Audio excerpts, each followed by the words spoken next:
In the rhythm of life, there's a melody that dances with every step we take. And in those steps, there's a tale of legacy, of culture, and of the spirits that guide us. Introducing Root Work, where tradition and heritage intertwine. Crafted from the essence of foundational Black American root work deodorant is more than just a scent.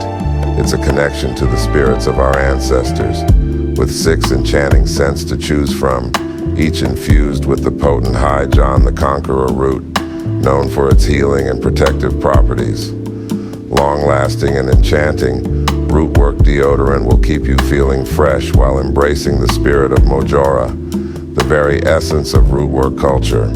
Rootwork deodorant, where tradition and heritage intertwine. Experience the power at rootworkstyle.com. Let your spirit dance in the rhythm of Rootwork. Let's get it going. Waiting on y'all to pop on in here. Waiting on everybody to pop on in. Y'all come on through. Let's hop on in and let's make magic as we always do. Everybody pop on in the room. While everybody's popping in the room, let me have you guys give us a nice retweet while we're waiting on everybody to come in the room. And also while we're waiting on everybody to come in the room, go to rootworkstyle.com and get your Rootwork deodorant.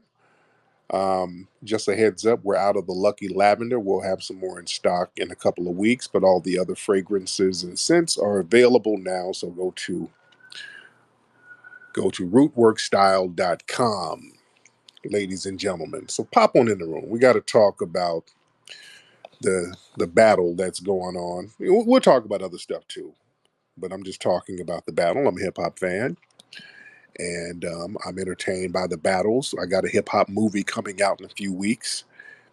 The movie Microphone Check will be out in theaters in a couple of weeks, and it's a very pertinent situation because rap battles is something that's been going on since the beginning of hip hop.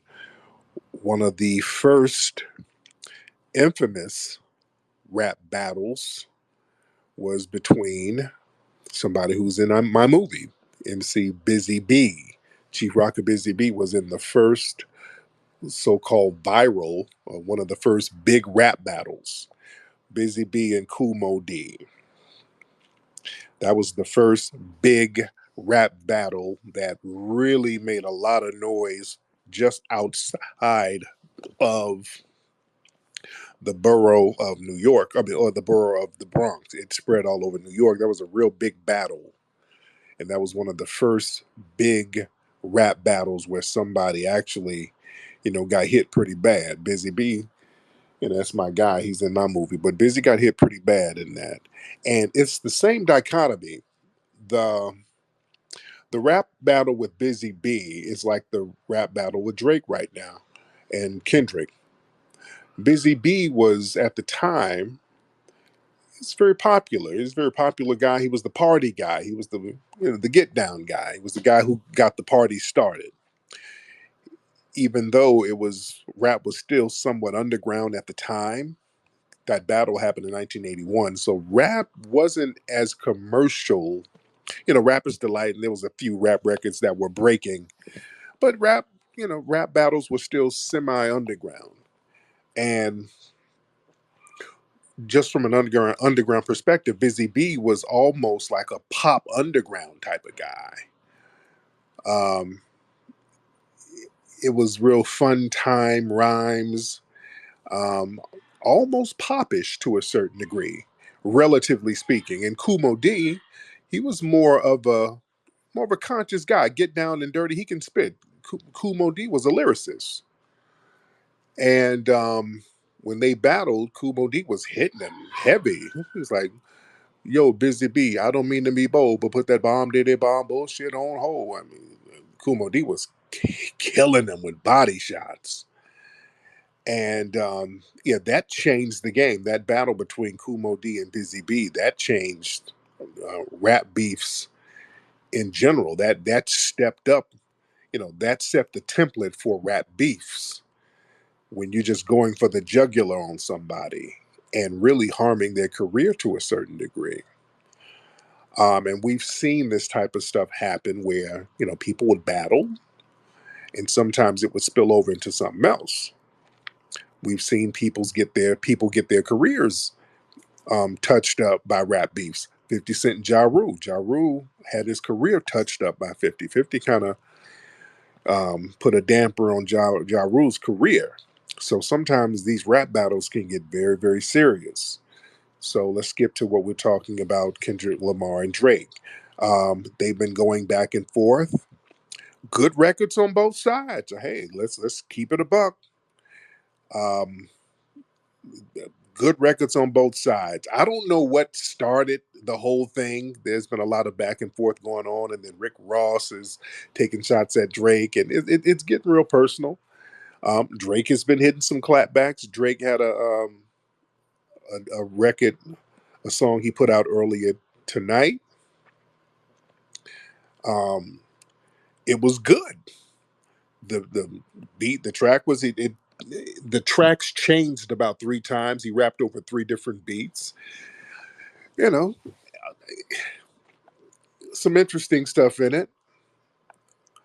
Some very interesting stuff. Drake was hitting a lot of other people besides Kendrick. He went in on a few people. He went in on my guy ASAP. I didn't like that. ASAP is my guy. ASAP Rocky. He went in on ASAP. I think he hit the Weekend, Metro Boomin. He hit a few folks. But the beat was, all 3 of the beats were tight. I give him that. The beats were tight. The flow was tight. I give him that. Some questionable things he said in there. He said Kendrick rapping like he's going to set the slaves free.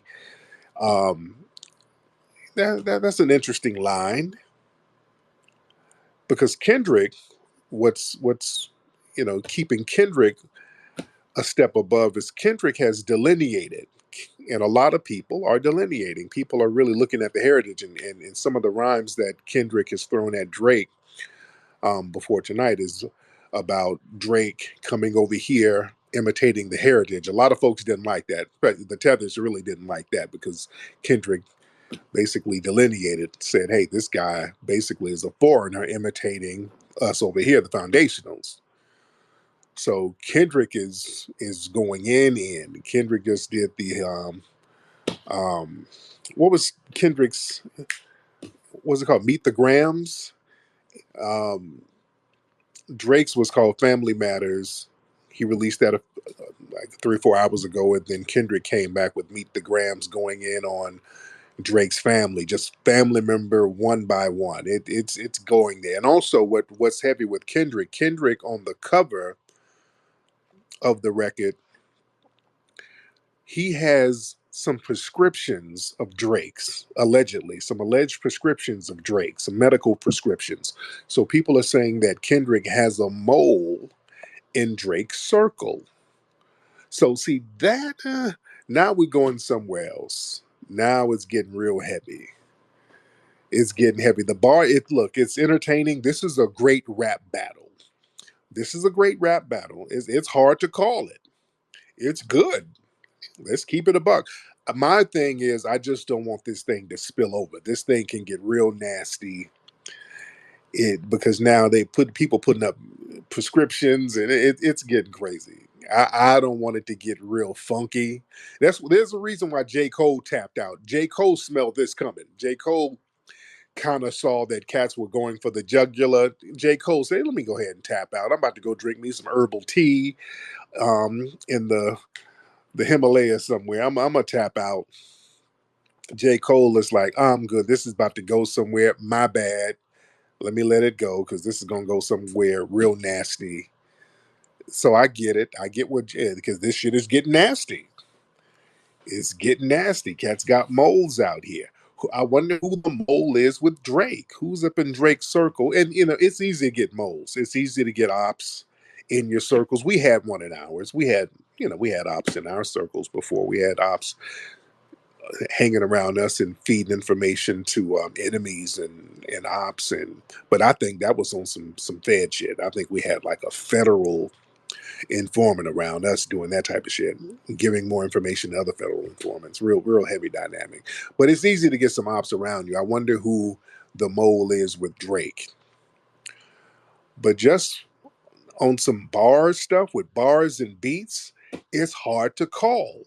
I'm just looking at it from an entertainment standpoint because look, I'm team Kendrick, home team, LA, FBA. I'm team Kendrick, but I'm not a hater. I give credit where credit is due. Drake, you know, some of Drake's stuff it's sounding good. The Family Matters, it's not a bad record. Sounds good. It's a banger actually. That's some shit like, especially that first beat. That's some shit that'll bump in the club. Remember, you can't. People try to count out Drake because he's a light skinned foreigner. Well, he has that half FBA lineage, but he was raised up in Canada, right? You know, yeah, Drake can pull a rabbit out the hat every now and then. Drake can pull a rabbit out the hat. And what we saw with Meek Mills, and Meek is my guy, but people thought that Meek was gonna um, eat Drake's lunch, and Drake came out swinging heavy. He had some secret light skin power that niggas underestimated. You understand? So, who y'all got in the Drake Kendrick beef? Who y'all think is moving the needle on this thing? Who do you guys have? I really can't call it right now. It's good. I just don't want it to spill over into something crazy. Let me get Sir Major in the building. Sir Major in the building. What's up, brother? Hey, what's up, brother Tariq? Man, listen, I'm a big time Drake fan, but Yeah, when it comes to being a lyricist, K Dot's untouchable right now. You know what I mean? yeah, He went for the juggler, got real personal, and I think that J Cole did what he was supposed to do: get the hell out of Dodge. yeah, J Cole J Cole's cool. He's commercial, lyricist, but he's not K Dot type, and so he did what he should have did. Now I gotta touch on this, man, and I saw you also shared the story with J.P. Staples, the old Miss student, frat guy, white supremacist. yeah, Um, Today, our group, Reeps and I, we do more direct actions. We called back to back, relentlessly up to the University of Mississippi University, and one of the officials that we spoke to today actually knows my mother because she's from Toledo, and so mm, we're going to be applying pressure.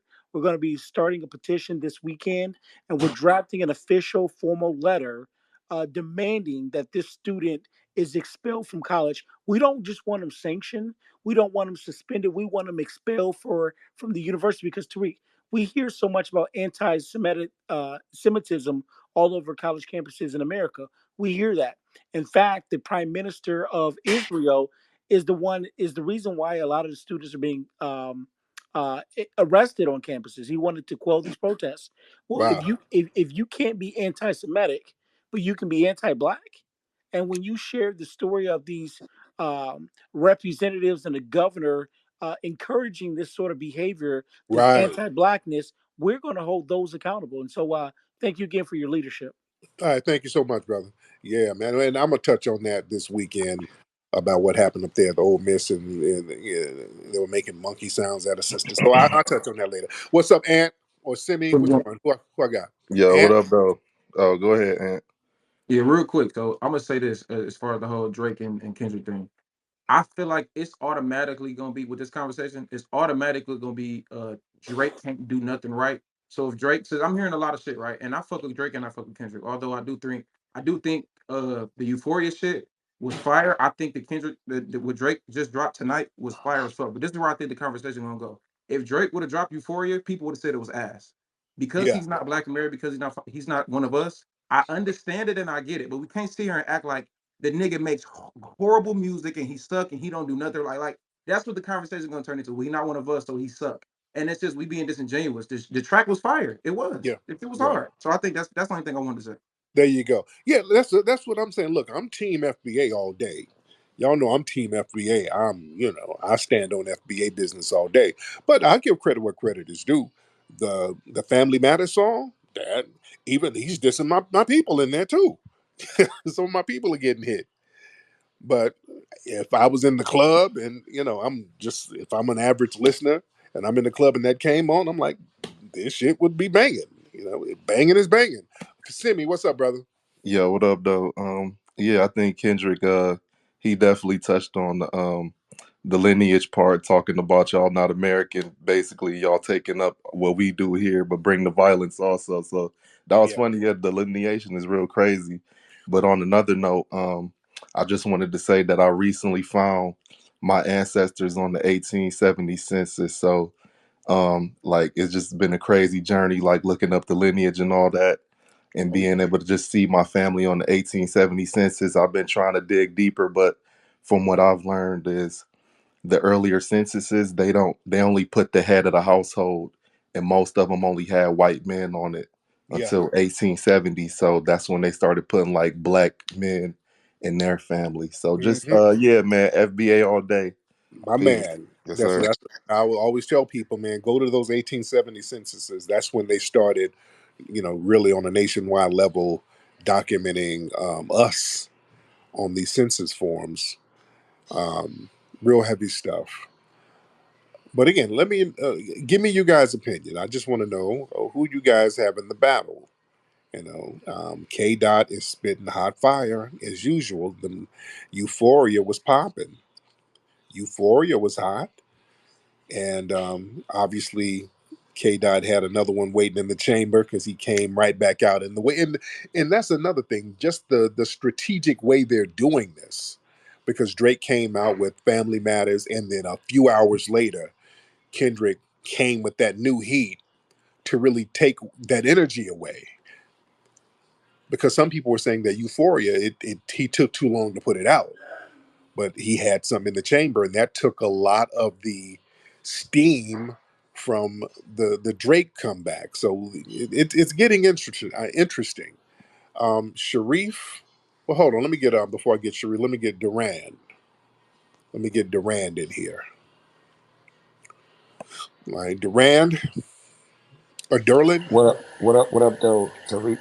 What's up, brother? How's it going? We're both from the city, so you know that's how we greet each other. What up, Hey, though? what up, though? From what So, part of Detroit you from? I'm a hybrid, east and west side. On the east side, Black Bottom, and on the west side, Joy Road. Where'd you go to Kettering? I did go to Kettering in the Yes, 11th right. grade. Yeah, Oh, there you go. I actually did go to the K. Yeah. Yes, indeed. So I'm sitting here, man. I'm listening to. I'm starting to think that it may be some industry stuff that both Kendrick and Drake is probably planning. So it's either one or two things. I'm putting my music industry hat on. They probably had a pre-rap ready, and they could just go in the studio and just edit. They could just literally just be sitting in the studio waiting and say, okay, I'm gonna add a few bars so that I can make it sound like I'm responding to the last rap. But then even the titling, it's streaming now, so they can change the title and just get a random album cover. So either Right. it's that or it's some planned shit going on. I would say though, Drake is responding to Kendrick's last record. So I like his approach because he's saying stuff that Kendrick said in the last record. Whereas Kendrick dissed when he added Adonis in there, it didn't really respond to Family Matters. So I don't kind of like that angle. So if it's worth him just waiting a few days, I know that the fans want to get it fast. I like the facts of like respond to the bars because it shows that you're being clever and really addressing what each person is saying. But I never trust the industry, man. We can all be had in the next month. They drop an album. This whole thing could be an album, a whole Kendrick versus Drake, and they get 10 songs out, and then it's a release, and now they're making millions of dollars. I would prefer that for them though, but I don't know. That's what I got on. That's my thoughts so Okay. far. Thank you so much, brother. But I don't know because Drake is already successful. Drake already has hot songs. Kendrick has hot songs. Um, so I don't know. And plus, as personal as they're getting, I don't think this is something that they're sitting together planning. This is getting real personal. They're bringing in kids and talking about motherfucker's mama and your dad ain't shit, and you got another kid somewhere. This is going somewhere. This is going somewhere. Very interesting. I don't want it to get too crazy, but lyric wise, I mean, this is it. And is somebody ghostwriting Drake's lyrics because that's been the claim on Drake for a minute, and Drake is flowing. On the Family Matters joint, Drake is flowing. I'm like, is that somebody else's pen game? I don't know. Let's get Sharif in the building. Mr. Sharif. I'm good, Sharif. How are you? Conspiracy theory stuff because like some people find conspiracies with anything, but I want to say, okay, if Drake was dark skinned and Kendrick was light skinned, there'd be no contest. Everybody would be saying Drake has it. Drake demolished Kendrick. There's no question. The only reason people think Kendrick won this battle or is, on top is because of his tone and he just sounds more about it. But because Drake sings R&B and he goes, "Oh, I wish I was," and all this stuff, people don't think Drake is hard, and it's a perception that people have of Drake that changes the perception of the battle. But if we look at things lyrically, I think Drake has completely demolished Kendrick. Not even a question. Okay, there you go. So your team light skinned, so that's what it is. Your team, and are you from Canada too? Aren't you from up there somewhere? I'm from Canada. Yeah, I'm from Toronto. That's what I thought. Yeah, so you team Canada. No, I'm not. I'm actually team dark skin, but I'm just saying lyrically, I don't think there's even a question, man. No, all right, well, thank you so much. Yeah, he's team light skinned Canadian. Yeah, so I'm not saying that Drake is demolishing. No, I ain't saying that. No, he's not doing that. Drake is hanging in there though. Drake ain't getting bodied. I'll say that. Drake ain't getting bodied yet. Nobody, yeah, he's not. No, he's not knocking Kendrick out the box at all. Kendrick is hitting with a lot of body shots. Kendrick is going there, but Drake is holding his own. That's where I am. T.S. Giselle, I'm not having you on here. I'm not having you on TS because I don't like the little shit you be pulling. So I'm not having you on. I don't like the little sucker shit you be trying to pull. You get on here and then you insult people and then you try to joan and all that. And then when you get clapped back on, then you want to act like a victim. I don't like that. If you going to dish it, take it. Don't come in here dissing everybody and talking crap about the women and all that. And then when folks get to snapping on your big back and your janky straw wig, then you want to cry foul and come in talking about how people are hurting your feelings. Get the hell out of here. I don't respect that. I don't like that. I don't like it at all. You get roasted like everybody else. We equal opportunity roasters. Don't come in and then try to play a victim and then start talking about some phobia. It's giving phobia. Shut up. Ain't nobody talking about the little weird sexual shit you do. There's a lot to get to before we get to that.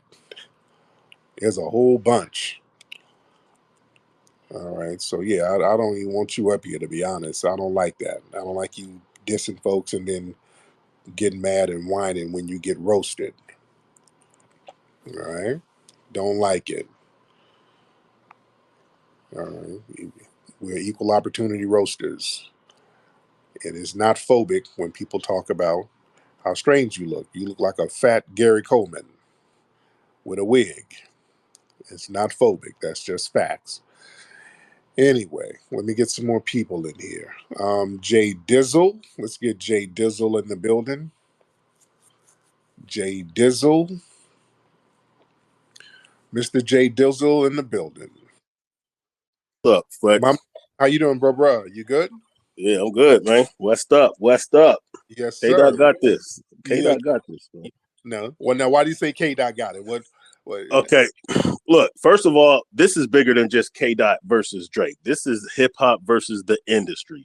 What a lovely time for you to be having a movie coming out, saying, called Microphone Check, right? Yeah. So this is lining up. But I mean, see, K Dot was cutting way deeper. Drake listen, that last song by Drake, I ain't gonna lie, that shit was fire. It was good. He had the flows. It was good. Yeah. Yeah. So I think it was ghost written, but that ain't the point because we already knew about that. Right. But check this out. So he named that. So remember on the intro of 616, right? No. The intro of what was that one where the intro where he was like, "I know your angles." You know what I'm saying? When he came with the Teddy Pendergraph. Yeah. Was that Euphoria? Euphoria, my bad. Yeah. Yeah. So on the intro of that, he was like, "Yo, whoop de whoop, you're coming with some foul shit. I already your angles, right?" Then Drake drops. 20 minutes later, he already had that chambered. That wasn't no new shit. He already had that in the chamber because he already knew exactly how he was coming. So when Family Right. Matters drops, here comes Graham. So he proved that he already knows what's up. So ain't no way Ken's taking a loss. I just need one aggressive track, one more aggressive, hard hitting, up tempo track, and it's a wrap. And let me predict this. Real quick. Yay. Ye's about to jump back in this shit. Yeah. Everybody's like a WWE, man. Everybody. It's like the Royal Rumble. Everybody's jumping in the man. Thank you so much. But yeah. Kendrick had something in the chamber. That's why he came out so fast. He was waiting. I think he knew kind of where Drake was going to go, and he already had something ready for it. It's like chess, man. You study your opponent. You know what your opponent is going to say. You know what angle. You know what disses they're going to try to use. It's chess, and I like it from that standpoint. I like it from a strategic standpoint. Just the way K. Dot came back with his disc, taking some of that energy back. Um, since Drake is talking about families, K. Dot is like, okay, let's break down the Graham family, and just went down family member one by one. That was something. All right, let me see who else we got. Let me see how many folks we got in here. We got a lot of people in here. Shout out to everybody in here. Let's get WA. I don't know your name. No Cap. What's up, No Cap? Hey, what's going on with it, Tariq? My man, I'm good. How are you, sir? I'm doing well on the west side. K Yes. Dot, Yeah. that's my dude. Let me Mm-hmm. tell you, when it come to Drake, I was done with him since I saw him in blackface with a Mm, Jim Crow t-shirt on and a Jim Crow hoodie on. I was done.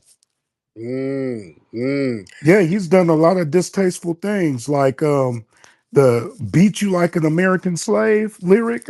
mm. Yeah, Yeah. Yeah. yeah, And I'm done. thank you. And Kendrick is kind of capitalizing on some of that stuff. It's interesting. Black by popular demand. Yeah, what's up, Tariq? What's up, brother? How are you? I'm good. So what Sharice said, he said if K Dot was light skinned, like I don't know what he was talking about, but he not understand it's not color, it's culture. Like just like you said, Kendrick is strategically breaking Drake down. Like Mm-hmm. he's using samples by historic FBA icons. Like, come on. It's Yeah. too easy for him. Like he doing it differently. And he's not letting Drake gain that momentum that he desperately needs at this moment. Like, come on. Right. And Right. he's capitalizing on FBA originality, hip hop culture. Like it's strategic, it's thought out, and it's not dancing in the club music. It's I'm going at you and I'm not playing with you at all. Mm-hmm. No doubt. Thank you so much. Yeah. So yeah, the advantages. Well, I think each guy has advantages. Hold on, Pro Black. Let me get you 1 second. The advantage that Drake has more of a pop appeal. So I think Drake's reach is a little wider, but more of a pop appeal. But the thing is, with Kendrick has more street cred. All right, and that's important. His support is more grounded in the soil, and that's more sustainable. That'll take you farther to a certain degree. Pro Black. What's you got a lot of noise back there? What's that, brother? What up, though, Tariq? This pro black fist calling from Detroit. There's a lot of Detroit in the house, man. Shout out to Detroit. What You up, though? going to see microphone check? No doubt on 8 Mile, right? Bell Out Okay. Theater? No Yes, doubt. indeed. Yes, Yep. indeed. What's Yo, going I on? got a quick question for you, Tariq. Go ahead, brother. What do you feel about Drake using a line saying that Kendrick sound like he makes rap music for slaves? What you think about that? Now land my plane there.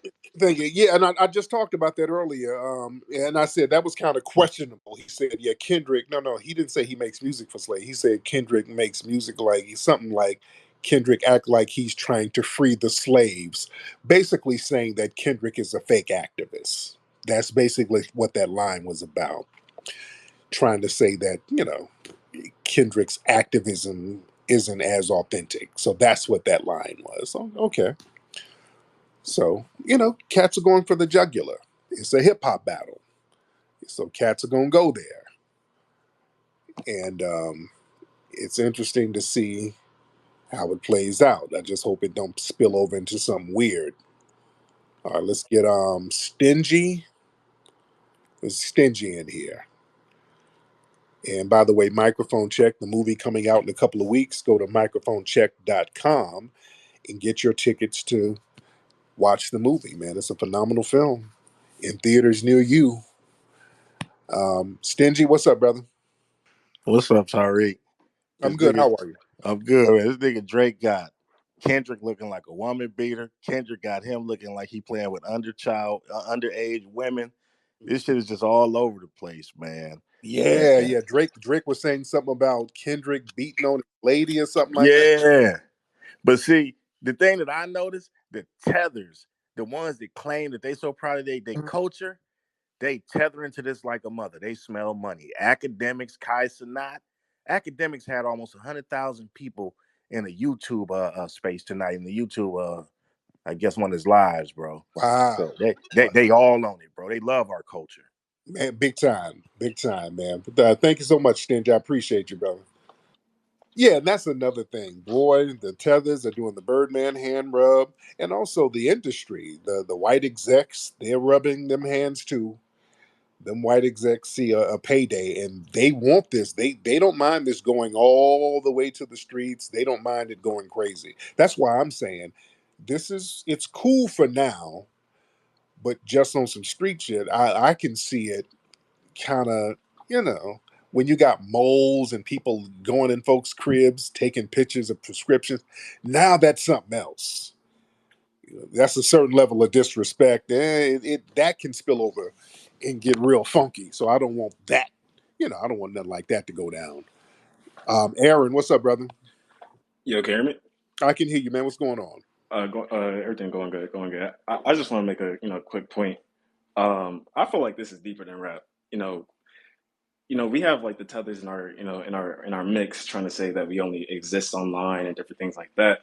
And my thing is like if we exist online only on X or Twitter, whatever you want to call it, why does Kendrick sound like us? You know what I'm saying? Why is Yeah. he delineating and stuff like that? So just that bar alone with the whole heritage bar, I feel like Kendrick is up 10-0 in my opinion. So Yes, indeed. yeah, he on code with it, and I'm here for the entertainment. Like, don't get me wrong, I like some of the Drake songs, but Kendrick got it this round. Yes, sir. My man, I appreciate you. And look, the Tethers Beach, they talk about the FBA niggas are just online. That's something that they say to themselves to make themselves feel better. Look, Foundational Black Americans, we're 40 million deep, and we got so many people who are co-signing the Delineation Movement. You better believe. Do y'all know all these rappers who listen to us, who I know, and athletes who I know? I'm telling you, I talk to them. I just don't talk about it. I don't talk about people that I'm friends with in the industry. I don't do that. I don't. That's to me. That's like a clout chase. People I'm cool with, I'm cool with. Now I might every now and then a picture might pop up and be in some whoever, but that's just us hanging out or whatever. But y'all better believe, man, the delineation movement is very, very real. That's why you see a lot of the entertainers out here talking like us. They watch what we do. They follow me all day. What do you think? Beyonce, that country thing, her with the flag, she's delineating. That's a delineation movement. A lot of these athletes out here. Hell, Floyd Mayweather. Listen to Floyd. Floyd be breaking some stuff down. Floyd knows, hey, I'm a black American. You know? People are listening. We're taking pride in the foundational black American lineage and heritage. You know? It's stronger than a lot of people want to admit to. That's why when we go to DC, Y'all gonna see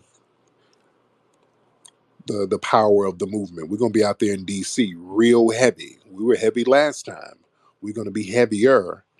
Y'all need to go to Rally, the number 4 reparations, rally4reparations.com to get more information on the Rally for Reparations we're doing June 15th. For those who don't know, we got a Rally for Reparations in DC, June 15th. Freedom Plaza is going to be on and popping. It's a Juneteenth celebration as well. So go to rally4reparations.com. I almost gave y'all the microphone check website. Okay, let's get B1. Let's get B1 in here. B1. Where you at, B1? Hey, can you hear me? Yes, sir. What's going on, fam? Oh man, I can't complain, man. I'm finally able to get on, man. I woke up and I randomly woke up and I was able to catch you live on here. You know what I'm saying? No doubt. But I'm definitely gonna go with Kendrick. When Drake came out, Drake was called out by a couple of prominent rappers out of Houston for stealing the FBA culture out there. Sauce Walker, had another rapper named Marcus Manchild. You know what I'm saying? All my Southeast Texans gonna know what I'm talking about. You know what I'm saying? Yeah. Drake came in stealing the FBA culture. You know what I'm saying? So I'm rolling with Kendrick, but I'm really calling up to talk about the museum because I used to work for a company where I would ship art all around the U.S. I used to drive 18 wheelers, you know what I'm saying, all around the nation. And I used to go to all the colleges. I used to go to all the top museums and all that, right? Yeah. And whenever I would get there, I would back up to the receiving areas, and they would have pallets. I'm 6'2", right? They would Yeah. have pallets full of liquor, man, all the way to my shoulder. They would have commercial kitchens. You know what I'm saying? They would be throwing all kind of parties and shindigs, and you got these haters calling up, talking about the museum is a club and all that. Man, these museums that been there, these top museums all around America, that's all they do is throw, parties and Oh, shindigs and bring people in. So they hating and they ain't never been to a museum in their life. real talk. Real talk. My man, thank you. And let me tell you something. They look, the tethers, when they say that, they don't have an argument. They know what they're saying is full of it. They have to say something negative. Listen, and I already said this. The tethers are going to find another angle. All of the arguments are in bad faith. You can explain this shit to tethers all day. If somebody's arguing in bad faith, they're just going to come up with another bad faith argument. Remember, before we got the museum, they were saying we weren't going to get it. Remember the tethers, the whole running joke was, where's that museum, nigga? The the minute we announced it, a couple of months after we announced that we're getting it built, oh, where's the museum, nigga? It's a scam. They projecting their own little tether scams. Then once we got it up and popping, it became so popping, they had to change the bad faith argument. Well, this is too many niggas in here. It's a club. This is a club, nigga. That's not an insult. Okay. The museum is a club. Well, we club sometimes. All right. And that's not an insult to me. We got it so popping, it's a club. So in the daytime, it's a museum, and a couple of times a month, it's a comedy club, dance club, rap club. It's popping. So whatever makes you feel good at night, it'll be that. But it's popping. Every time we have events, the events are sold out, and we got the house packed, and it's a hot spot. And if you come to LA, you gotta come through. There's nothing like the Hidden History Museum. We be having it so popping in there. People be in there having a good time. We be in there partying and clubbing it up. And for the tethers, like I said, we're gonna have Musty Mondays, Club Musty Mondays. So y'all get the club too. We'll play Afro beats and we'll have some Jollof buffets going on. We'll have some buffets with Jollof and Ugusi soup on Musty Mondays. and some plantains. So don't fret. Let's get Heartbreaker. A heart to heart. You got the name Heart in your thing. What's up, brother? All right. Heart the artist. That's his name. All right. I guess Heart ain't ready. So let's get Bell. Let's get Bell. Hey, brother Tariq, how you doing? I'm good, Bell. How are you? Good, good. Hopefully you'll come to Vegas soon. We need you up in the city for real. Yes, indeed. Um, I love me some Kendrick. However, during this battle that's been going on, I feel like it's something that's been set up because the way that the things are being played out. With me listening to so much Kendrick Lamar, I went back to Worldwide Stepper on his last album. About a minute and 13 seconds in, he admits to having relations to a certain color of women. And I feel like on that last album, he snitched on himself. It was a lot of self snitching, so it was easy for Drake to go back and pick up on it. But Mm. either way, I feel like it makes the black man look absolutely terrible on either side, whether you're Canadian or foundational black American, which I am. And the reason why I say that is because not a few months ago, Black History Month, you got Drake outside Spread Eagle, all over Twitter. You also have him kissing somebody else's baby's mama's stomach, in videos, twerking, drinking champagne in the hospital. That's how we're bringing babies in. So I'm sitting back watching it, but on some lyrical cadence. I would wish that Kendrick would came in with the same energy he came in on like that, but that is not how his style is, period. If you've listened to his catalog this entire time like I have, Drake, he coming in on that party, fake gang member activity. So that's all I have. I'm gonna continue to watch it, but it's making us look bad either way. Good All day. right. All right. Thank you so much. Well, the thing is, Kendrick's flow on the Meet the Grams, he really slowed it down, and the beat was a basic sample that wasn't too noisy, and that was strategic so that you can really absorb every lyric. It was slowed down, so every lyric was overly enunciated, and it was hitting. Every bar was like bam, bam, bam. So again, K Dot is doing something real strategic, whereas Drake's song, yeah, it's a banger. That Drake joint is a banger, like a club banger. And having a club banger and a diss song, that can work to your advantage. That when he did the back-to-back song when he was dissing Meek Mill, that song became a club banger. That's why he won that battle. He won the battle. And Meek is my guy. I rock with Meek. Let's get Dark Byzantine Prince. Oh Lord. Okay. Okay, Dark Byzantine Prince. What's happening, man? Tariq, my good friend, my dear friend, man. First of all, Drake seems like he's the more what I'm saying, like he's the more fun artist.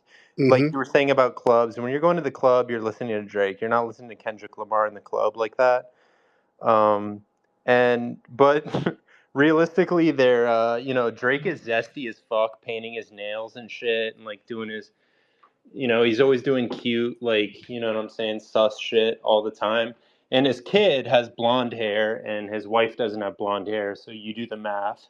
And then Kendrick Lamar, he's also, he's not going FBA mode with a black queen. He's over here dating like a Arabic or like Hispanic chick. So, like, both of these dudes are not, what I'm saying, they're not like progenitors of your guys. I think Kendrick's chick is black though. I think she's black. I mean, she's looking about Puerto Rican as hell, but I don't know. No, I think she's black. They were trying to say she was mixed. I heard that. I think both of her parents are black. This is what I heard. So I don't know. But I know she ain't Arabic and nothing like that. So that's interesting. But I think both of her parents are black. I don't even think she's mixed. I don't know. Um, but this is what I heard. I don't know. Okay, let's get Okay, who's this burrito groper? Okay, some of these weirdos. Let's get channel somebody. Channel somebody. I don't know what your name is. You got so many words in your thing there. What's up, brother? channel somebody. You want to hop on? All right. Hey, when people try to. Oh, my bad. Hello. There you go. What's up, bro? Oh, not much, man. Long time listener, first time caller. You dig? I just want to say that this beef right now is this is history in hip hop right now that people should be enjoying, and I feel like both of these artists is giving it their best shots right now, and I'm just enjoying it from an art perspective. Yeah.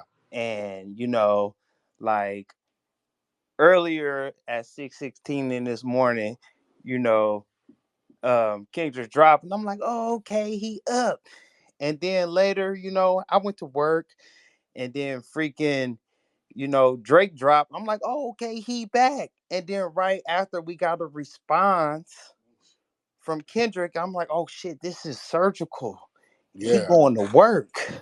You know what I'm saying? Yeah. And from an artist perspective, I'm just enjoying this. I'm from the West Coast, from the Bay Area. We always had a little ill feeling towards LA. But right now, Kendrick is holding it down from a hip hop perspective. Yes, And I indeed. can't do nothing but respect it. Drake is an icon. Yes. Let me get some more. Thank you, brother. I had to land your plane. Church, hop on, Church. Yo, yeah, I gotta say I'm rolling with Kendrick, man. How you doing, brother? I'm good, man. How are you? Yeah, man, I'm rolling with K-Dot on this one. And Drake dropped that banger, but I'm listening to it and he said something about Michael Jackson, talking about Michael Jackson wanted to be white. That kind of threw me off, and that Yeah, just yeah, showed yeah, where yeah. I we at forgot in the about that. culture. Yeah, that's right. Yeah, that's But right. He yeah, did say something. I just wanted to throw that out there because that just showed where he at and where he stand in our culture. Because FBA wouldn't have said that about Mike. Yeah, man. Very good point. Very good point. Yeah, he did say he kind of threw a little shot in there about Michael Jackson. Yeah, Drake. Even though the record is good, he threw some questionable shots in there. It's like, okay, Drake is kind of going for everybody's jugular.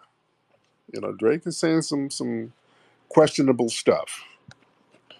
All right, who's this none your business dude? Oh, okay, this is the troll guy. What's going on with you, man? What you got to say? What you trying to get requested for? What's up, none your business? The troll guy. What's happening? Turn your microphone on, bro. So you have to preface the conversation in order for your Yeah, followers. and if you come in with the same boring troll material, just saying the same lame, unfunny shit over and over again, we just get you up out of here. You got anything new? Got anything new? Oh, I read down your former friend, Yvette. Who? Your former friend. Who? Yvette Carnell? Yeah, the one you got the hustle from. What The what one what who hustle did I get from Yvette? the hustle that allowed you to go from Pan Africanist to Black empowerment delineationalist. How did I get it from Yvette? I've been doing that for what, over a decade? You've been doing what for over a decade? Advocating for Black, reparations? yeah, black empowerment. Yeah, Oh, okay. How did you do that while you were also bigging up Africans? I still big up Africans. I don't have a problem with Africans. What makes you think I have a problem with Africans? Everything that came out of your mouth. No, that's not true. I got How's it much not? love. I work with African brothers and sisters to this day.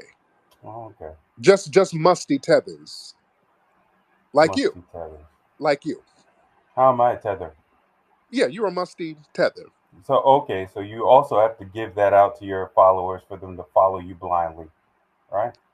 So they can regurgitate the bullshit that comes out of your mouth, right? Listen, your problem is you're just a jealous, musty tether, Jealous. upset with our lineage. How? I'm from Lake City, Florida. What are you No, you're talking not, about? sir. You're What are you clearly talking about? you're clearly a tether, No, and you clearly know who the fuck I am. and We're not gonna you're go down this road. triggered. You're triggered You by got to the do this. We got to do this. no, slow down. You just triggered because we're delineating, and tethers like you can't hide behind us no more. That's what you're upset about, right? So how come everybody around you comes up with charges like Sir Major? Okay. Here are the tether lies. Oh, okay. Okay, let me hold on. Let me explain how tethering works. I told y'all this. Tethers do the same three things. Number one, they try to act dumb. 2, they get hostile, and 3, they just start lying. So he did all of these in the first 30 seconds. Playing dumb, get hostile, and then he just started lying about a whole bunch of stuff. Okay. How am I lying? What did I lie about? Sir, Sir Major doesn't have charges? what Isn't he does that not have? convicted?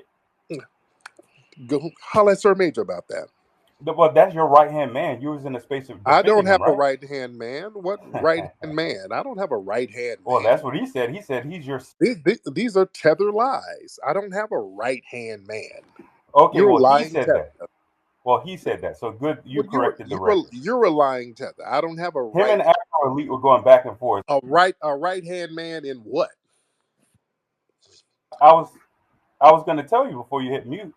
I guess he got jealous that Afro Elite is promoting your next little GoFundMe, which you shouldn't have, by the way. You already No, did a why? bait and switch, so No, you why? shouldn't have another GoFundMe. Slow down. Why shouldn't we have a GoFundMe for an event? Why shouldn't we have that? Because you already did a bait and switch, right? Don't you got $50,000 left over for the 1.5 million? Okay, you tether's pocket watch so much and lie so much, you don't even get your lies straight. What event are you talking about? What leftover money? What are you talking about? Didn't You you do lying a bait and? tethers. You lying tethers can never get your lies straight. Now, what other Yeah. lie do you have? Wait, didn't you do a bait and switch with a museum? Oh, what's the bait and switch, You had a black 5-story building and switched it up to a bando, a double wide barbershop. sir? You tethers being mad and jealous of the building doesn't make it any less glamorous. Our building is fly. That's great, but it's a lot cheaper But than what. you can't hate that. You can't hate your hate it into a reality that is not fly. The building is fly. Well, Everybody the enjoys black it. building you advertised Every was really fly. the museum. But look, sir, we didn't have a 5-story build. What are you talking about? Well, in the photo, if you look at the building next to it, it looks like it's about 5 stories tall. It's not. It's We not. did a 3D. No, we did a 3D rendering, Mm. Where are the names?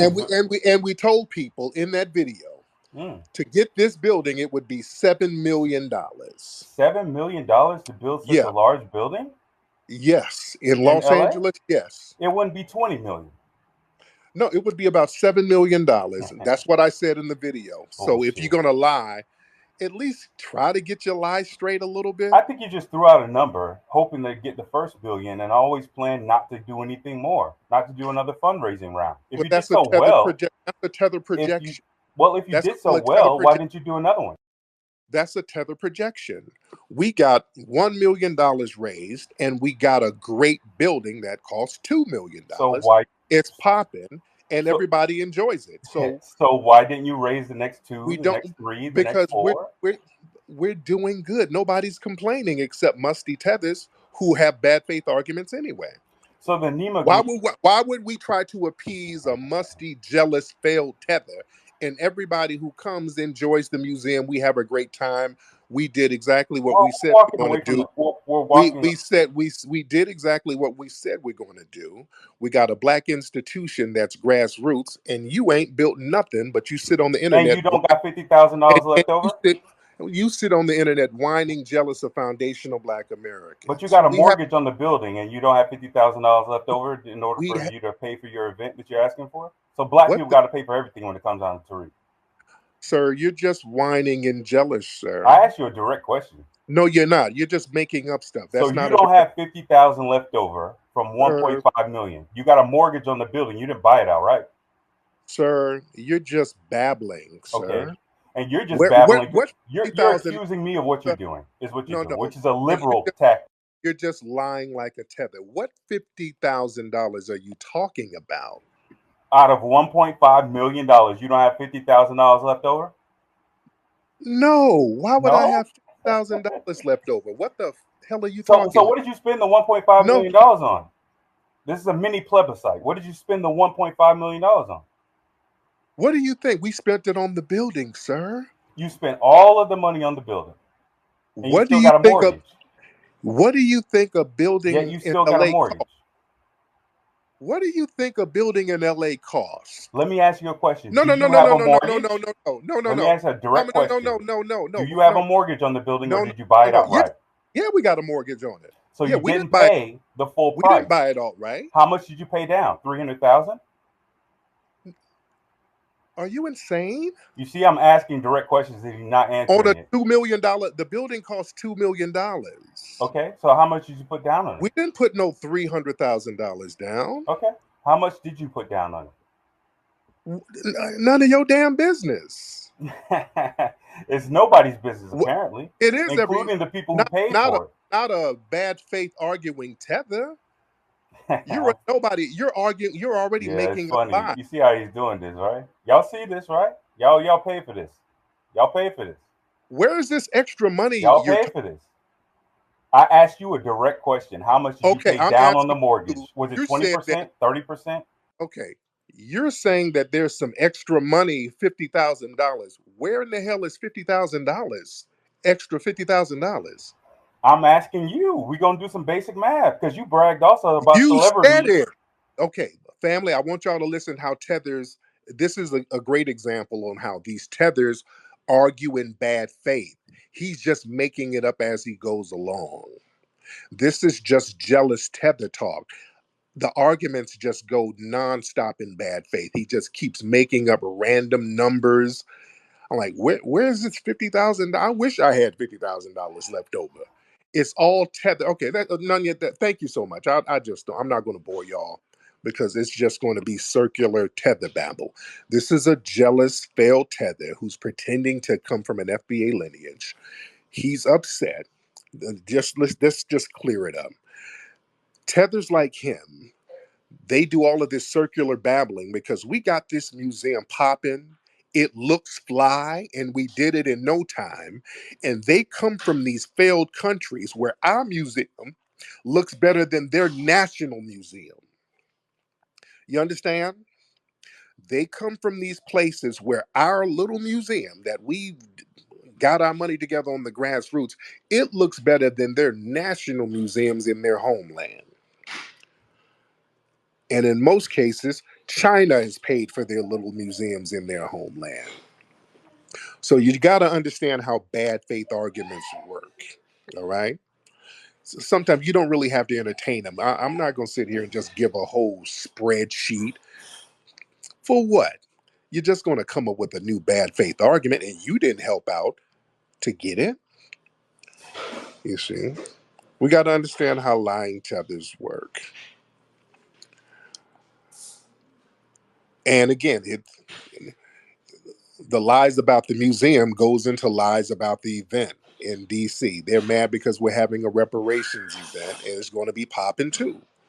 So the lies and the bad faith arguments just spill over into new conversations. Then he wanted to talk about Sir Major. It's all over the place. So this is why I brought him up as an example on how to understand bad faith arguments, how bad faith arguments work.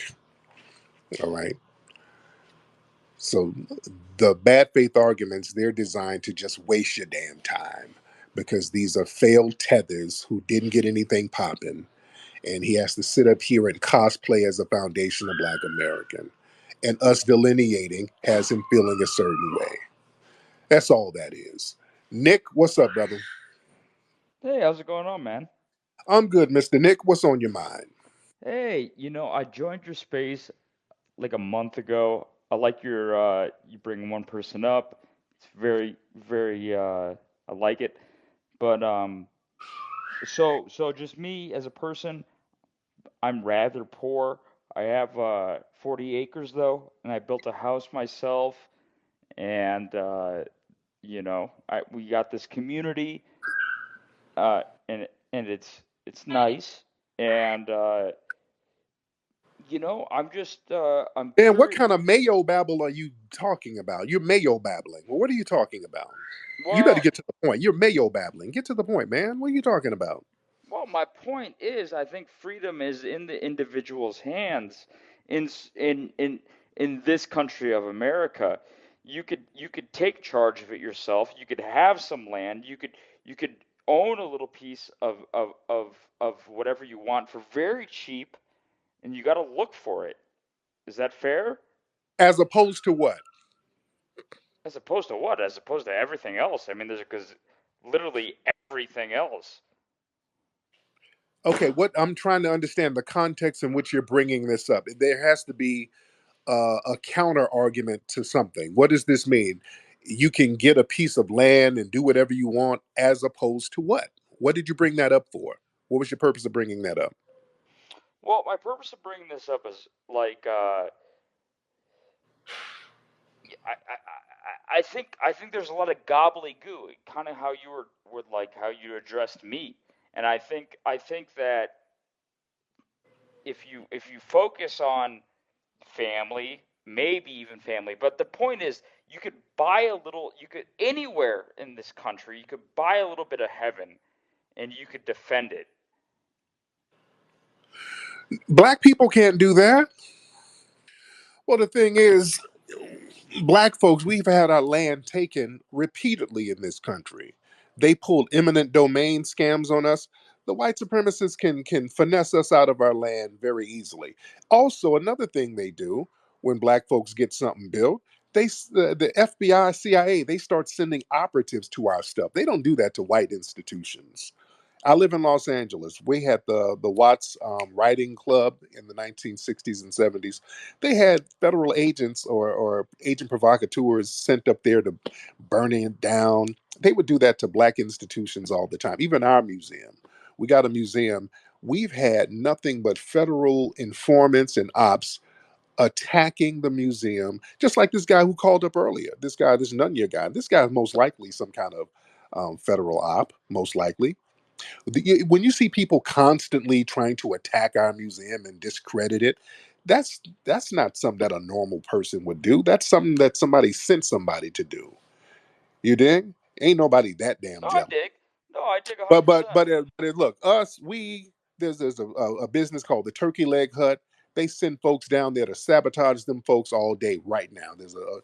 This happens all the time with black businesses. When we get ownership, when we own property, we get attacked. When the Black Wall Street, the Wilmingtons, when we start getting economic strongholds, all of a sudden the attacks come through. So yeah, that doesn't happen to you guys in white society. It doesn't happen. The FBI, they're not sending people to sabotage your businesses like that. So we got to be very real when we say things. We got to put everything in the right context. Fair enough.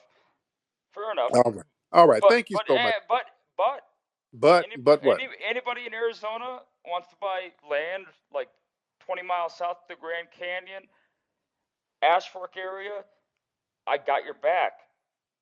All right. All right. Yeah, right. Yeah, please. Okay. Please. All right, Blackos, you go out there, buy some land. He'll be the first one pulling an eminent domain thing on your ass out there in Arizona. Shout out to Arizona. I got a lot of love in Arizona. But yeah. Yeah, don't let these folks run game on you. Yeah, we get, man, the minute we get something going on, then all of a sudden the ops show up every single time. Every time we get something grassroots and progressive, we got these weird ops coming along, pocket watching, trying to discredit, trying to sabotage the success of what we do all the time. You understand?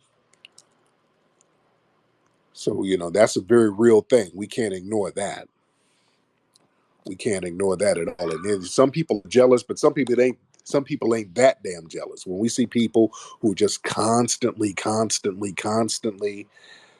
to discredit an FBA institution that's grassroots, that's not just a hater.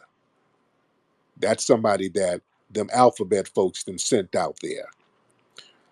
We're gonna have to do an expose on some of the undercover cops that they done sent over to the museum. Man, we got undercover cops, all types of little weird shit that they do. You know, because what we did something phenomenal, man. Us getting a museum in that short period of time. And we didn't get permission from nobody. We did it on a grassroots level. We got it from the mud. We didn't go to Oprah. We didn't go to Michael Jordan. We didn't go to White Mommy, White Daddy. That was something we got out the mud, man. You better believe that the antennas are going to be up because that gets contagious. They don't want that to become habit forming. They don't want black folks to say, hey, we don't need such and such. We don't need that. We can get stuff on our own. We can just get a bunch of people to put a little bit in and just get exactly what we want popping. They don't want that to become contagious because, ladies and gentlemen, that is power. That's a power move because that means everybody's on code. Us being on code is dangerous to them.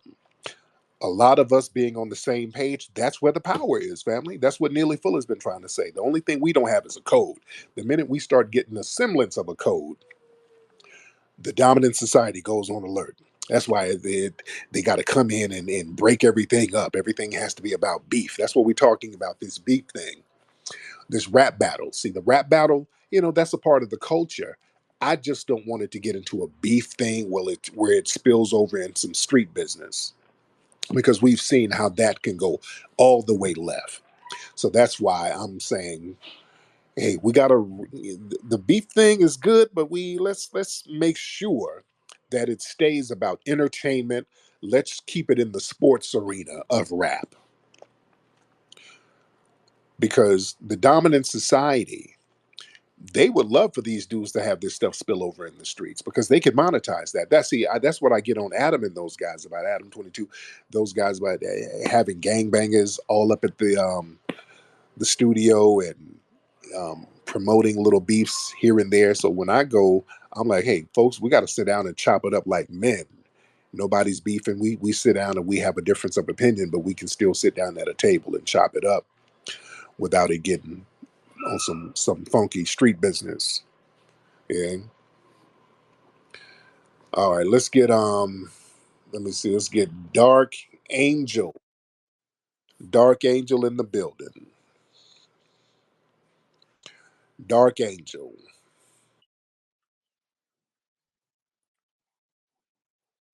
My, my man, What's happening, baby? Dark Angel. Yo, you going in and out. Can you hear me all right? I can hear you, brother. What's on your mind? Yo, bro, I just want to say, man, I appreciate you, brother, for, you know what I'm saying? I have been off of here for a minute. I'm back. A lot of y'all know me. It's Ray, man, you know what I'm saying? I appreciate you. I appreciate you chopping up the good game. I know what they're doing because here in New York, we ain't got a leg to stand on and brothers don't own nothing, bro. Like, Man, it's crazy. man, I feel you. I feel you, man. That's why, man, us owning some things, man, that's very important in us learning how to do things just like other groups, man. Other groups, man, they circle their wagons, they put their little money together and they start their little businesses and they look out for each other and they help each other get things popping. And when we do that, all of a sudden the minions and the ops and the provocateurs show up trying to dissipate the energy and to get us bickering and trying to undermine and no, no, no, no, no. Family, there's an abundance out there that we can be getting, and we can get things done fast. We can get things done efficiently. All we got to do is be on code with each other. I want us to be in that habit of getting things done. Whenever we need something popping and we need a rally going, we can get that going on the grassroots. I do not want to go to no corporate sponsors. I want us to get it on our own so that we can speak about what we need to speak about on our own terms so there's not an agenda. When you get money and sponsorship money from the corporate sector, they're going to say, yeah, you do a reparations thing, but you better talk about immigration. You better talk about some LGBT. They're going to throw a whole bunch of other stuff in there. They're going to put some restrictions on you. I like getting it out the mud. I like getting things on the grassroots. That's why we can speak in our own voices, which is what we're supposed to do. And the only people who get upset with that are funky, jealous ass tethers. And that's why we're delineating from them. And you stay mad. And you tethers, we see you. We see you trying to cosplay as us. We see you. You ain't fooling nobody. JP, what's happening? JP. Turn your microphone on, JP. All right. JP ain't ready. Well, there he is. What's up, JP? No, I agree with that 100%. I would just like to say that we've all seen this happen before, and I don't think it's anything new. And let's learn from our mistakes, and let's Yeah. move on. Yes, indeed. Thank you, JP. Okay. Yeah, because like I said earlier, with this rap battle thing, the white corporate structure, you know, they'll milk this thing. They'll milk it and instigate things and have it spill over in the streets, and they'll monetize it and still make money off of it. They did that with the whole Biggie and Tupac thing, especially Vibe magazine. Vibe magazine, they really have to continue to be called out because Vibe magazine, they were the ones who really, really, really instigated the East Coast, West Coast beef. They were the ones promoting that. They were the ones promoting that. They put headlines and cover stories talking about East versus West. They were the ones promoting that. You understand? And they knew that this stuff was spilling over in the streets, and they kept putting logs on the flame, man. They kept fueling the fire. And then we saw what happened. And even when Biggie and Pac, were out of here, that corporate structure, they were still making money off of it. They were making money off the records, the publicity, the more magazine sales. So they don't mind us crashing out because they're going to capitalize off of it anyway, just like with Vlad. Vlad sits up here instigating beefs, and when cats go to jail and get charges and indictments and all of that, Vlad puts them videos up and gets more views and clicks. That's content for Vlad. You think? That shit is content for him. That's more money. Yeah. Yeah. When I interview folks, especially street cats, I don't sit there. One thing I don't do, if I know there's some serious street beefing going on, I go into another direction. I don't even let them get into that too much because I know how that can turn out. I wouldn't even put one of those cats in a position to get caught up like that. Jason, what's up, brother? Yo, peace, fam. Good to be on the line with you, G. Man, what's on your mind, brother? Yeah, fam. So, but before I get to my point, just to kind of speak on what you was talking about real quick, Yeah. it does seem like it is because Kendrick's always had this. It seemed like this like real energy against Drake for good reason. I think I'm rolling with Kendrick on this, but it does like from what I just heard, it is boiling up. They even shooting slugs at like the shooters in the clique. You know what I mean? So it is Yeah. turning Yeah. up a little bit. You know what I mean? But what I do love about it is I think it was Euphoria, where Kendrick was like, he was pretty much calling them out on like pretty much, you a foreigner, jocking Black American energy, which kind Yeah. of told me that like, yeah, like he's listening to the energy of what this Black American FBA movement energy is. Kendrick keeps his ear to that kind of stuff. So when I heard that, I got lit. You know what I mean? I was like, oh snap, like that's crazy. And then Yeah. but Yeah. Folks are listening, man. You better believe people are listening, and they feel the wave and they feel the movement. They know what it is. They know what it is. The delineation FBA movement is heavy, is real heavy. And people from top to bottom, they understand what it is and they're with it. All right, let me get a couple of more calls in here because I won't be on here too long. How many people we got in here? We got a lot of folks in here. And don't forget, man, support the Rally for Reparations. We got to go fund me for the Rally for Reparations because this thing is going to be phenomenal. We got to speak and stand on the lineage and speak about what we want and need. Um, they just got like another bill that combats anti-Semitism. Dude, we gotta, family, for real, we gotta stand up and say, hey man, what's up with an anti-black hate crime bill? We're gonna have to stand on that. That is going to have to come from the grassroots. Family, we need a crime bill specifically worded for Black Americans. We need the federal government to specifically condemn anti-Black racism the same way they do with anti-Semitism, the same way they did with anti-Asian hate crimes. When you have the federal government denounce it by name and then give a bill for it, that's a whole different ball game. That gives a certain level of protection because then you and us on the grassroots, we can enforce it because the paperwork is out there. Somebody called earlier. There was a video of a black girl at a Palestine protest, which she shouldn't have had her ass out there. I've been telling black folks, y'all stop going to these protests that ain't got nothing to do with us, because what happens is they use you as a target. They are looking for black folks to target. So there's a bunch of white supremacists started yelling, calling the woman Lizzo, and start making monkey noises and all of that. And you got a bunch of, you had some elected officials co-signing it. They're like, yeah, they're handling business. You had elected officials retweeting and co-signing what those white supremacists were doing to that black woman. So, family, this is up to us to say, hey, man, we need to get a crime bill that protects us specifically. We got to stop being scared to move our weight around. We got to stop being scared to say, hey, we're going to show up and we're going to stand shoulder to shoulder and say, hey, this is what we want. And we're showing you that we got the numbers and the momentum to stand on that. And we'll take that momentum to the polls or take it away from the polls. But we have to let folks know that we're standing on some damn business. All right? That's what the Rally for Reparations Juneteenth celebration is about. It's about not only celebrating our culture, but just standing on the business that we need to stand on. All right, let's get Ndu, Nadu, Nadu or Indu. How do I pronounce it? Nadu?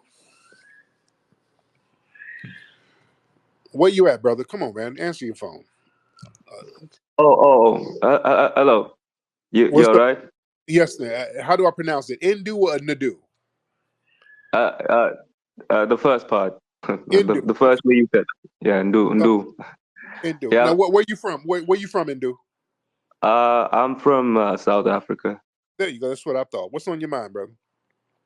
Oh no, I was just obviously just wanted to maybe share a little, maybe opinion on a subject, Drake, and what you're on about as well. I mean, it's just dark skin hating on a light skin nigga type thing. I think it's just honestly just a jealousy thing. I mean, they're taking it too far. To be fair, Now, who's jealous? Wait, who's jealous of who? Who's jealous? Okay, dog. I'd say. I mean, Drake has done a lot, as they say, for hip hop itself as well. As as a market, uh, in a marketing perspective, or from a point of view type thing, if you know what I mean. So I think he's really genuine as well. I mean, he's got a lot of liking, a lot of hip hop people. I think are interested in the things about gambling and whatnot. A whole lot of hip hop people, I think, are also interested in that kind of stuff as well. Okay, So thank you, brother. He kind of lost me, shit, to be honest. Okay, the brother. Okay, the brother kind of lost me. He was just kind of, I don't know, he's kind of all over the place. But all right, the brother lost me a little bit. I was trying to hang in there with you, but I just didn't know what you were talking about at one point, brother. All right, all right. African Pride, hop on. How you doing, Tariq? I'm good, man. How are you? Good, man. Yeah, I just wanted to get some straightening, man. Yes. Yeah, man. You keep calling Candace Owens and Roland Martin tethers, but they're 75% FBA. So how the hell is Rock Newman FBA, but they're not? How can you quantify if they're 75% FBA? How do you quantify that? They both have one grandmother that's a tether. Right. And Candace Owens, she brags about being Caribbean. In fact, she talks about how being Caribbean was better than being a Black American. I understand that, but she's still Right. 75% FBA. Well, she's mostly tether. and she has a tether mindset. She didn't grow up around FBAs. She has a tether mindset. She's an anchor baby, comes from an anchor baby lineage. And that's another thing. A lot of the anchor babies get with the tether lineage, they'll have dual allegiance. And sometimes that allegiance will be against us. So that's why she's not a representative of us. So she has the mindset of a tether. So she's an enemy of foundational Black Americans, and she said so. She has denigrated our culture multiple times. So you can't pawn her off on us. And Roland's big jolly ass too. Now, what part of the Caribbean are you from? I'm from Africa. Okay, what part of Africa is your family from? Eritrea. From where? Eritrea. Eritrea. Okay. Now, how long have you been here in the States? Over 20 years. Still 20 years. Okay. Well, the thing is, man, a lot of y'all with these tethered backgrounds, y'all try to bring other people in and y'all try to make these weird rationalizations. And, that's not going to help. There's a delineation movement, man. That's what it is. So that means a lot of you guys, y'all won't be able to hide some of your negative things under the banner of blackness. That's where this weird energy is really coming from. Because we're not denigrating y'all. We're not even talking about you guys. But the thing is, we're not letting you come among us and cosplay. If you do something janky, we're going to let you do that as a foreigner. And y'all don't like that. You like to claim your foreign heritage on your own terms. You see, What y'all about don't the like us delineation? putting it. You know what I'm saying? Yeah, I get you. But as far as delineation, why are you in a like perpetual state of delineation? Why can't you just delineate and that'll be it? Because we have to keep reminding tethers who call up talking about Candace Owens is this, because we were talking about something else. We're talking about rap, and you came in talking about Candace and Roland and all that. So we have to remind other tethers what it is. We have to double down and just get you to understand where we are with it. You see, why does us delineating bother you? It doesn't bother me. It obviously does. You called up complaining. No, I was just mainly wondering why you trying to throw Candace Owen and Roland Martin on us, but claim Rock Newman, who looks like a white man. Yeah, but Rock is a rider. Rock has always been a rider for Black society. Never a coon. Roland has proudly proclaimed his Haitian heritage and does everything he can to undermine us so his fat ass can get a Democratic butter biscuit. And Candace is the complete flip side of Roland, but just a Republican. So, yeah, both tethers of a same feather. All right? That makes sense?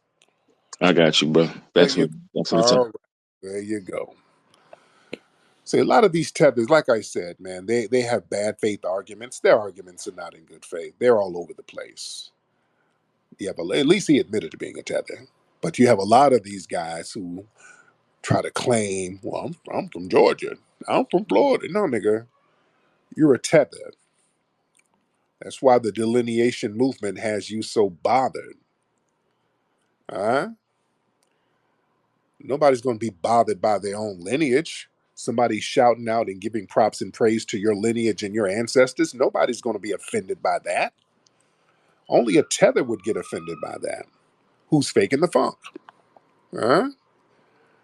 All right, let's get a couple of more folks in here. Let's get Awoken. Let's get Awoken in the building.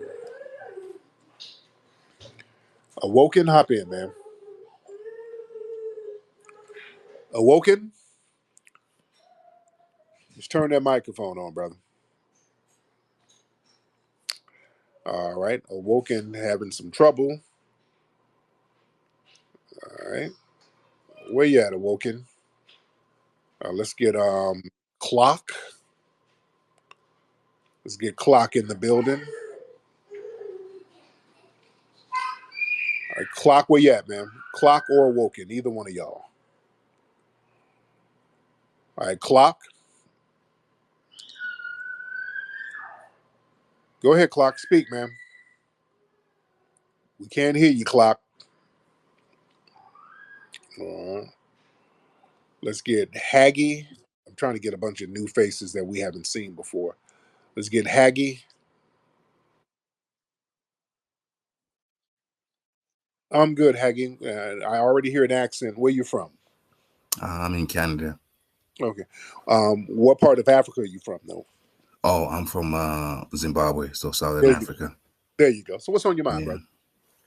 No, I was just gonna say, it's funny because growing up, we had FUBU, so we've won FUBU in Africa much longer than Drake has won FUBU because growing up we had rap, we had a lot of African American culture growing up, so um I get like a whole bunch of Africans kind of got a lot of beef with FBA but a lot of us we had Malcolm X books in our houses. We had the music, we had the movies, so we just didn't have the entertainment, but we also had the a, a huge part of our struggle Hello, tied to. oh, Hold on. hello, my babies. Hold on. Well, hold on. Hello, how Wallem? are What? you? Okay. Wallem? Yes. Okay, let's slow down, sir. Let's slow down. You just kind of popped in, just flamboyant and moist, and just hold on, hold on. We'll get you in a second. All right. Y- Um, I am from Brazil. I am Brazilian. Okay. So How that means how are what? you? How are you from there? Okay, sir. You're gonna have to shut your bussy down for a minute. All right. You got to slow down because you sound like you're in here trying to catch something. So I don't know what your angle is, sir. So Wallem, did you have anything that you wanted to say? Um, I'm speaking English. I'm speaking English. But less. Okay. No, no. I don't. You sound like you're trying to get some customers. So I'm gonna let you out of here. But Haggy, go ahead, man. Finish what you're saying. This dude's trying to um get customers, so but go ahead. all I'm just saying is, there's a lot of us who kind of grew up on the culture, but not just like the entertainment, but also the political side, the political aspect of it. um so I mean, I just find maybe this newer generation doesn't kind of understand the link between the. Okay, okay, okay. I had to let him go. I don't know what he was saying. I wish people kind of get to the point. I'm trying to rock with y'all, but sometimes people get to babbling and talking in circles, and I just want people to get to the point. Musa Muzamal, I can't see your name, brother. Um, Muzama, something like that. What's up, man? Muzama, yeah, Muzamal, hop on, man. All right, turn your microphone on, guy, because yeah, we getting. Tariq, how are you? What's up, man? I'm good. How What's are up, you? man? I'm good. How are you? My name is Muzammil Judoon. Alhamdulillah, perfectly fine. Thanks So you what's for on, giving a mic. what's on your mind, man?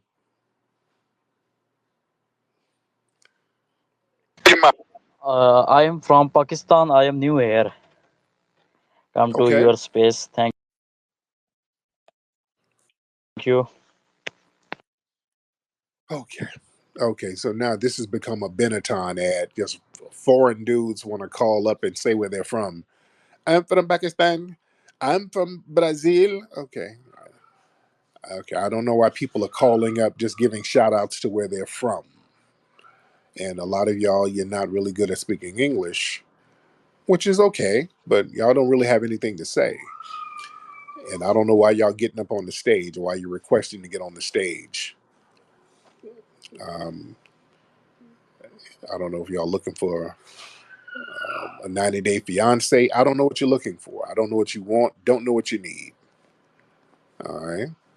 Sounded, hop on, man.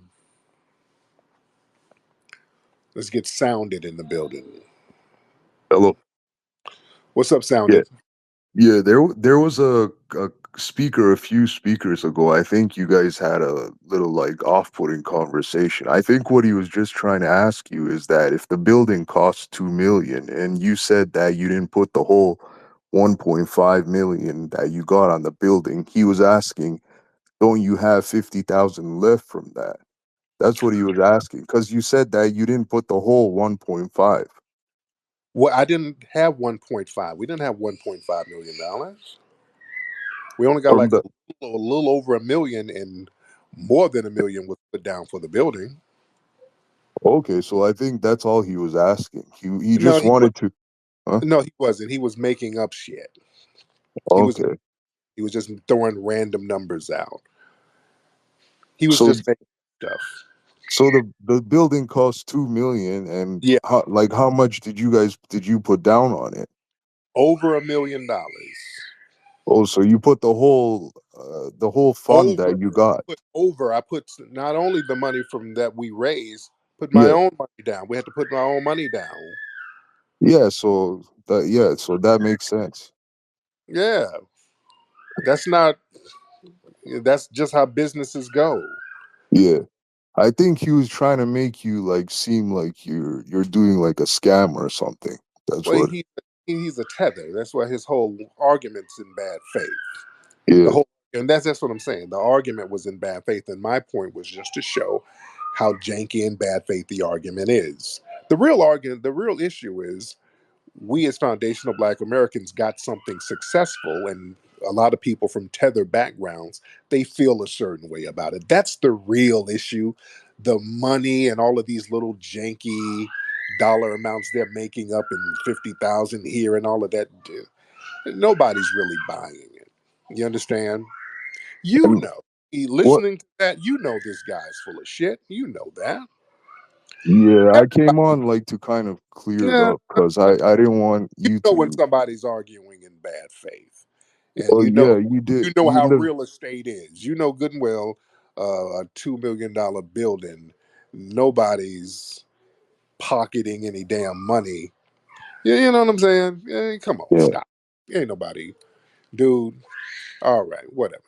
I And think in the video, you did say that the higher building was gonna cost 7 million. I can right. confirm that. Yeah. Okay, yeah, yeah, and they know that. They know that. All right, but thank you so much, brother. Yeah, they No, know that. Rob. Again, these bad faith arguments. Yeah, Tether. Yeah, my man just texted me. Tethers be trying to act like accountants. Just stop it. Yeah, we put up a. We said, hey, this building is going to be 7 million. We got 1 million and still made that shit pop off. And bottom line, they ain't doing it. Not only are they not doing it, nobody in their lineage is doing what we did. That's the real question. How come y'all not doing it? How come y'all couldn't get that type of money and get something popping in your homeland? That's the real question. How come y'all can't have a museum club in your homeland that the Chinese ain't paying for?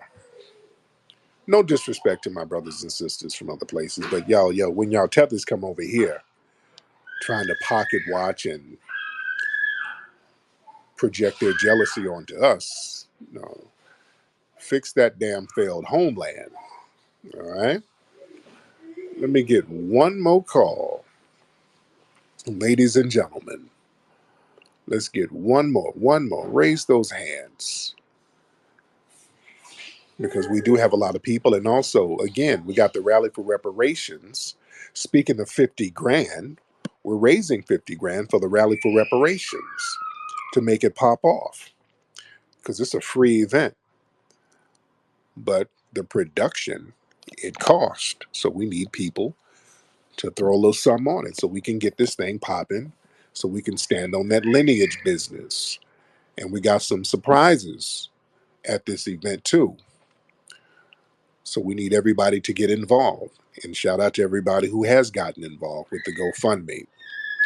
I love doing things on grassroots levels.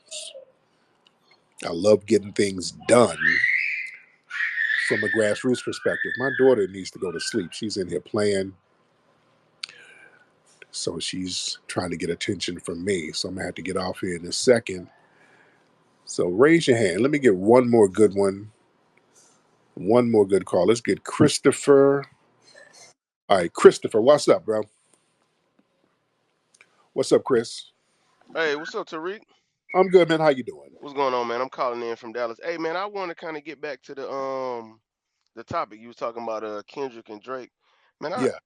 my Twitter look like this, man. I really just get on to check the news or whatever. But I got an unpopular opinion, man. I feel like people can kind of go for whoever they want in the battle, Drake or Kendrick or whoever. But I don't like the fact that people try to look at how an artist dress or what they wear, their shoes, their hairstyle to size up if they can rap or not. And I also feel like I think people are tired of Drake winning. I'm not gonna say just the regular fans, but I think a lot of the artists, because it's like 10, 12 different niggas going at him at one time. And Yeah, these cats was just rapping with him on tracks a year or two ago. They done made, all kind of music together. And I think yeah, when people win so much, like yourself, you know what I'm saying, like Tom Brady, like Patrick Mahomes, Jordan, Ron, when people win so much, people get fatigued. Like, damn, is this nigga still around? This nigga still winning? And right, people start kind of being like, hey man, hey, come on. And it just becomes unfair. Now he does have like another caller said, he does have a lot of backing by the industry. But in my opinion, this just just my own conjecture. I think he's kind of marketable. You know what I'm saying? He can kind of act. You know what I'm saying? He gets on shows and he just kind of, people like him to a certain. He's kind of likable, at least on TV. I'm not saying to the right, average right. person, but and they talk about crossing over and being pop. I think he is a little pop, but let's remember, Mike crossed over, Eddie Murphy crossed over, and a lot of people crossed over into mainstream. Now, I'm not comparing him to Mike or Eddie, the legends that they are, but I'm just saying a lot of people had mainstream big box office appeal with a lot of dollars behind them as well. And we Yes, kind of indeed. just said, hey, man, they talented, and we just let it go. Yes, indeed. That's a very good point too, brother. Yeah, some people again with Drake. Drake has been winning for a long time. Drake has had a long run, and then we got to look at that. Drake. When did Drake's first album come out, guys? When did Drake has been around for a minute? Drake has been winning nonstop. Drake has been winning, dude. Let's keep it a buck. In the industry, this dude, over a decade in, still has hit records. Man, look, the average rapper or singer, they have a couple of years. They got a hot run for a couple of years. They got a couple of years run, man. For a rapper, they got a couple of hot records. Um, Drake just on top, not just around, but on top.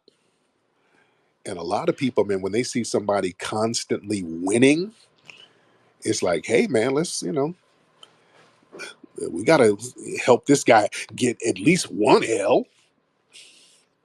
People want to see them have an L if they're insecure. And again, I'm not saying that Kendrick is insecure, but a lot of people have been going at Drake. I don't know what started the beef. I don't know how all of this stuff got started, where everybody just started going in. But a lot of times when you see somebody winning, people kind of feel a certain way about it. And truth be told, even with Puffy's been winning for a long time. That's why I said a lot of the stuff with Puffy, a lot of that, truth be told, a lot of that was just people want to see this nigga stop winning. And so yeah, no, Puffy did that shit. Did what? Puffy didn't really get charged with nothing. Puffy wasn't charged with anything. See, I'm not a I'm not a bandwagon type of dude. I just don't start dissing folks or going along with the dog piling just because everybody else is doing it. With the Puffy thing, I wasn't with the dog piling because I'm like I didn't like um, how the federal government and the white media went about that. Because it sounds like they were just looking for some information that Puffy might have on somebody else, the way they raided his house, but they didn't charge him with nothing. You did. So that means they were looking for something else. Puffy got something on somebody, you see. So people a lot of times don't when you winning, people just want to see you stop winning, especially people who are insecure. Just like the tethers. Just these tethers call up and the notice that pocket watching, that hate, but they can tell you about how much all of the shit you bought in the last 20 years cost. They sit here and be these little janky ass accountants. They just look desperate for some kind of L. They're just desperate. And you keep doing successful things. And where that money at? I smell some extra money somewhere.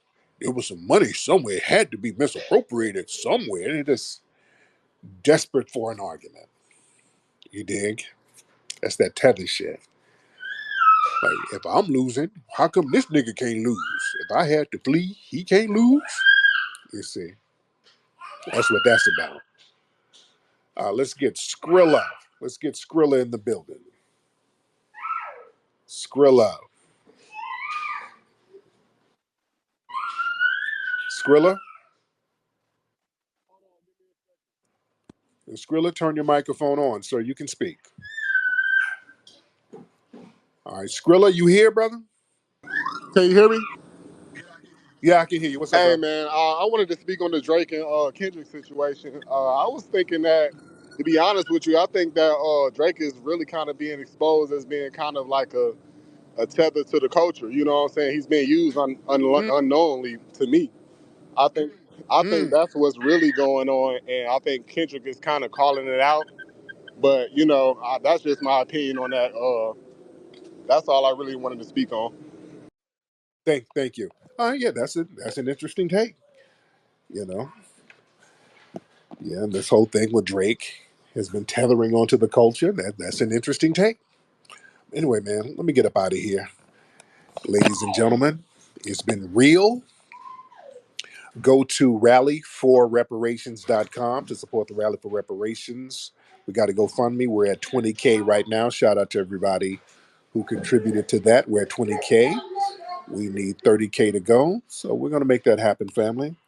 And also the movie Microphone Check is going to be in theaters. Speaking of rap beef and rap and hip hop, the movie Microphone Check, the quintessential movie about hip hop. This is the hip hop documentary to end all hip hop documentaries. You will not want to see another hip hop documentary unless I'm doing it after you see this movie. Because we are going to do a West Coast version of Microphone Check after this one. But yeah, this one is a great film, man. Great historic film. Um, we got Busy B in it.